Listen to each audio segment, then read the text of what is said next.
이 글은 부산 남포동을 배경으로 아내를 잃고 삶의 의욕을 잃어버린 73세 아버지와 그를 돌보기 위해 고군분투하는 딸의 이야기입니다. 무료 급식소에서 우연히 발견한 아버지의 환한 웃음을 통해 진정한 돌봄의 의미를 깨달아가는 과정을 그려내었습니다.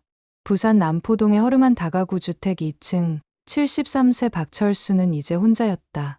50년을 함께한 아내 영희가 떠난 지 벌써 8개월. 집 안은 아내의 흔적들로 가득했지만 동시에 그 어느 때보다 텅 비어 있었다. 아버지, 약 드셨어요? 딸 미영이 부엌에서 소리쳤다. 이혼 후 홀로 지내던 그녀가 아버지를 돌보기 위해 서울에서 부산으로 내려온 지 2달째였다. 철수는 거실 소파에 앉아 텔레비전을 보고 있었지만 실제로는 아무것도 보지 않고 있었다. 화면의 웃음소리들이 오히려 집 안의 정막을 더욱 도드라지게 만들 뿐이었다. 응, 먹었어. 짧은 대답. 미영은 아버지가 하루 종일 집 안에만 계시는 것이 걱정되어 외출을 권했지만 철수는 고개만 저었다. 밖에 뭐 볼 게 있나. 다 죽은 친구들 뿐이고. 미영은 아버지의 안전을 위해 가급적 집 안에 계시길 바랐다. 혼자 나가시다가 다치기라도 하면 어쩌나 하는 걱정 때문이었다. 어느 화창한 목요일 오후, 미영은 시장에서 장을 보고 집으로 돌아가는 길이었다. 남포동 뒷골목을 지나던 중 낡은 건물 앞에서 할머니, 할아버지들이 줄을 서 있는 모습을 보았다. 무료 급식소였다. 아버지만큼 연세가 되신 분들이 저렇게. 미영은 발걸음을 멈추고 줄을 선 노인들을 바라보았다. 그런데 그 순간 익숙한 웃음소리가 들려왔다. 고개를 돌리자 믿을 수 없는 광경이 눈에 들어왔다. 아버지가 그곳에 있었다. 그것도 혼자가 아니라 다른 할아버지들과 함께 크게 웃고 있었다. 지난 8개월 동안 집에서 한 번도 보지 못했던 그 환한 웃음을 짓고 있었다. 미영은 숨어서 아버지를 지켜보았다. 철수는 옆자리 할아버지와 뭔가 이야기를 나누며 연신 웃고 있었고 그 모습은 집에서의 침묵하는 아버지와는 완전히 다른 사람 같았다. 그날 저녁 미영은 조심스럽게 물어보았다. 아버지, 오늘 어디 다녀오셨어요?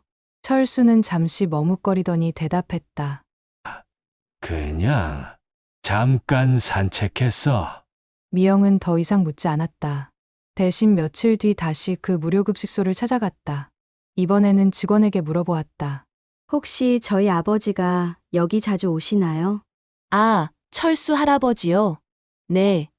일주일에 3번 정도 오세요.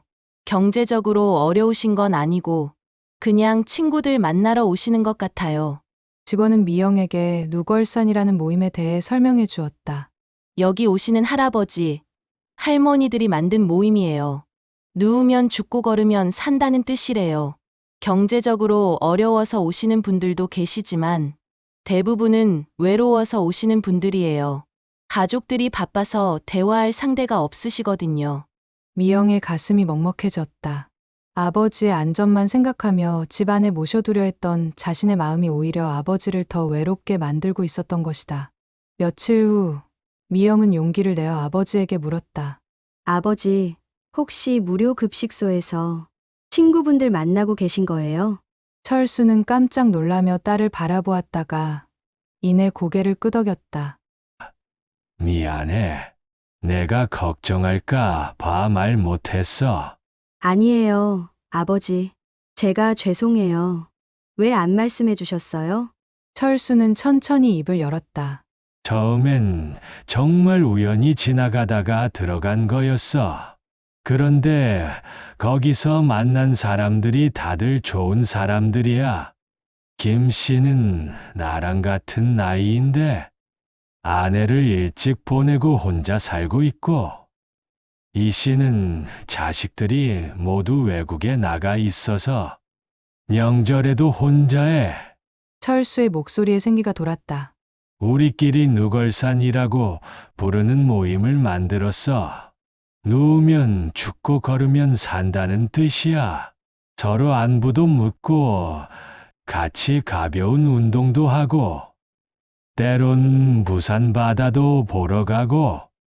미영은 아버지의 이야기를 들으며 눈시울이 뜨거워졌다. 아버지에게는 돈이나 음식이 아니라 이해받을 수 있는 친구들이 필요했던 것이다. 아버지, 앞으로는 자유롭게 나가세요. 걱정하지 말고요. 미영의 말에 철수는 고개를 들었다. 정말이야. 네, 제가 잘못 생각했어요. 아버지를 집 안에만 두려고 했던 게 아니라 아버지가 행복하실 수 있는 방법을 찾았어야 했는데요. 그날 이후 철수는 당당하게 누걸산 모임에 참석했다. 미영도 가끔 아버지와 함께 그 모임에 참석해서 다른 어르신들과 인사를 나누었다. 어느 날 미영은 아버지가 누걸산 친구들과 함께 찍은 사진을 보았다. 남포동 바닷가에서 찍은 사진이었는데 모든 할아버지들이 환하게 웃고 있었다. 그 중에서도 아버지의 웃음이 가장 밝게 빛나고 있었다. 아버지, 오늘도 모임 가세요? 응. 오늘은 용두산 공원에서 만나기로 했어. 김 씨가 새로 사귄 할머니 친구를 소개한다고 하네. 철수는 외출 준비를 하며 거울을 보았다. 언제부터인가 거울 속 자신이 예전보다 생기 있어 보였다. 미영은 아버지의 뒷모습을 보며 미소를 지었다. 진정한 돌봄이란 상대방을 보호하기 위해 가두는 것이 아니라 그 사람이 진정으로 원하는 것이 무엇인지 이해하고 지지해주는 것이라는 걸 배웠다. 저녁 때 집으로 돌아온 철수는 누걸산 친구들과의 하루 일과를 미영에게 생생하게 들려주었다.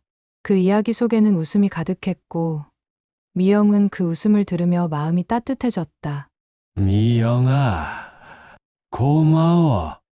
뭐가요? 아버지? 내가 다시 웃을 수 있게 해줘서. 부산 남포동의 작은 집에는 다시 웃음이 돌아왔다. 혼자서는 찾을 수 없었던 그 웃음을 서로 이해하는 친구들과 지지하는 가족을 통해 되찾을 수 있었다. 황혼의 나이에도 새로운 시작은 가능했고 진정한 돌봄의 의미는 함께 웃을 수 있게 하는 것이었다. 이 이야기를 통해 우리는 몇 가지 소중한 교훈을 얻을 수 있습니다. 첫째, 진정한 돌봄은 상대방을 보호한다는 명목으로 자유를 제한하는 것이 아니라 그 사람이 진정으로 필요로 하는 것이 무엇인지 이해하고 지지해주는 것입니다. 둘째, 노년기에도 사회적 관계와 소속감은 경제적 지원만큼이나 중요합니다. 혼자가 아니라는 느낌, 이해받는다는 감정이 삶의 의욕을 되찾게 해줍니다. 셋째, 나이가 들어도 새로운 시작은 언제나 가능합니다. 누우면 죽고 걸으면 산다라는 슬로건처럼 포기하지 않고 한 발짝 내딛는 용기가 삶에 다시 의미를 부여해줍니다. 우리 모두에게는 철수 아버지 같은 가족이 있고 미영 같은 마음이 있습니다. 이 이야기가 진정한 사랑과 돌봄의 방향을 찾아가는 데 작은 도움이 되기를 바랍니다. 누우면 죽고 걸으면 산다.